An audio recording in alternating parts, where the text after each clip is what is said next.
মানুষ মরে গেলে তার জন্য যারা খাবার খাওয়ায়, এটার আরবি নাম সাদকা। কি নাম? সাদকার মাল খেতে পারে শুধু গরিব, দুঃখী, অসহায়, এতিম, মিসকিন যারা, তারা। আমি যদি এই লোকটাকে বলি, ভাই আমার বাবা মারা গেছে, এই যে 2000 টাকা নেন, সাদকার টাকা নেবে? আরো গরম দিয়ে বলবে, হ্যাঁ আমি সাদকা খাবো। অথচ ওই টাকা নিয়ে আমি বাজার ঘাট করে যদি বলি খান, খাবে তো খাবে, আর মনে লোক আর একটা নিয়ে আসবে। কি বুঝলেন? আগেরটাও চা, পরেরটাও তা, ওইটা টাকা আর এটা খাবার। আজ হাজারো মানুষ মারা গেলে তার বাবার নামে 30টা গরু জবাই করে এলাকায় খাওয়াচ্ছে। আপনি খাওয়ান, নিষেধ নেই খাওয়াতে, কিন্তু ওটা তো সাদগার মাল। কথা বলেন না কেন? 30টা হোক 50টা হোক গরু জবাই করেন, কোনো অসুবিধা নেই, খাওয়ান, কিন্তু খাওয়ানো লাগবে তাদের যারা হকদার। আপনি আমারেও দাওয়াত দিয়েছেন, আমি নিয়েছি 5 গাড়ি, আমি তো এতিম নাকি? এতিমের মাল যারা ভক্ষণ করে, কোরআন তাদের বলেছে এরা জাহান্নামের আগুন দিয়ে পেট ভরে। আর জেনে হোক না জেনে হোক, আধা জানা হোক, অনেকেই কিন্তু জাহান্নামের আগুন পেটে ভরছে।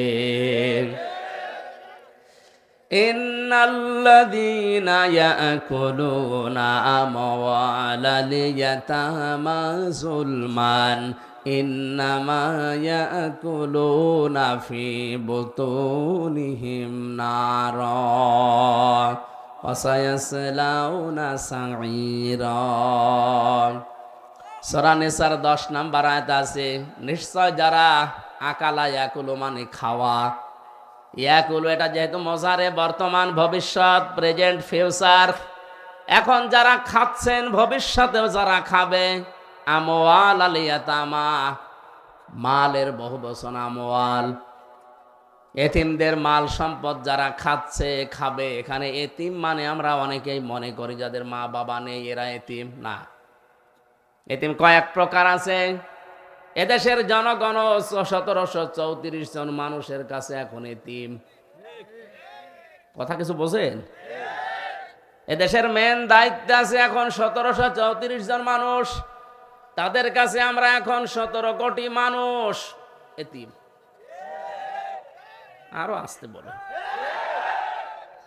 মা বাবা নেই এটাই যদি এতিম হয়, মুরব্বীর মা বাবা আছে, এত বুড়ো এতিম।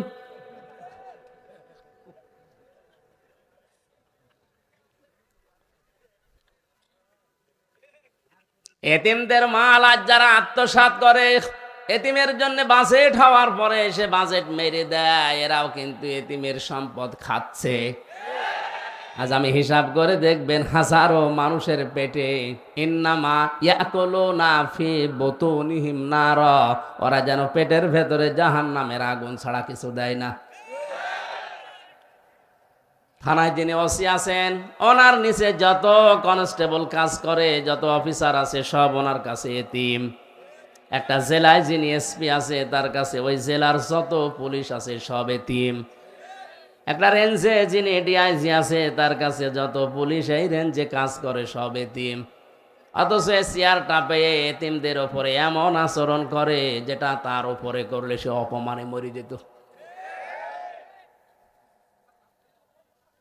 আজ মনে করেন ডিআইজি, এসপি, ওসি যেই জায়গায় বসে আছে, ওনার নিচে কনস্টেবল একটা দাঁড়িয়ে আছে গেটে একটা অস্ত্র নিয়ে। আমার নিজের এই চোখে দেখা যে আচরণে লোকটা চেয়ারে বসে করেছে, এর সাথে যদি ওইটা করা হতো অপমানে মরে যেত।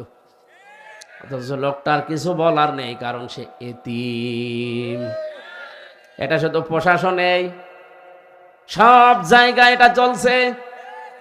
তো নবীজি জানিয়েছেন, এতিমের মাথায় যদি কেউ হাত বলিয়ে দেয়, যতগুলো চুল পড়বে ততগুলো সওয়াব হবে। এ পৃথিবীতে সবচাইতে ভালো কাজ আল্লাহর দৃষ্টিতে, রাসূলের দৃষ্টিতে এতিমের রক্ষণাবেক্ষণা করা। আমরা গরিব দেশে বাস করি, এদেশে এতিমই বেশি। যারা দায়িত্বে আছেন এতিমদের প্রতি যত্নশীল হন। আপনি যদি জীবনের হায়াত বাড়াতে চান, অধীনস্থ যারা আছে, এতিম বলে যাদেরকে মনে করা হয়, এদের সাথে আচরণ ভালো করেন। আজকে আসার সময় একটা হাদিস পড়ছিলাম, নবীজি বলেন তোমার জীবনের ইবাদত বন্দেগী কবুল হচ্ছে কিনা যদি বুঝতে চাও, আমার এই 33 বছর বয়স, আমি যদি এখন দেখতে চাই যে আমার জীবনের ইবাদত কবুল হয়েছে কিনা, নবীজি বলেন তোমার আচরণের দিকে তাকাও, মানুষের সাথে মুআমালাত মুআশারাত কথাবার্তারা কেমন, এটা নিজের দিকে তাকিয়ে বলো যে তোমারটা কবুল হয়েছে কিনা।